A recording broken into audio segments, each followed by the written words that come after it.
mo kini ang Apo Island, usa sa mga tourist spot diri sa Pilipinas. Din naadri ang daghang mga turista mag-scuba diving sa palibot nining maong isla. Ana kini atbang mismo sa Sambuanguita Point, part of Negros Oriental. Unahan o gamay diri sa Dumaguete City. Muni ang Apo Island.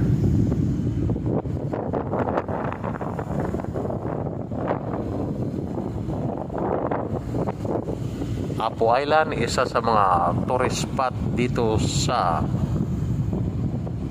Pilipinas. Wow, Philippines! Viva Pit Senyor!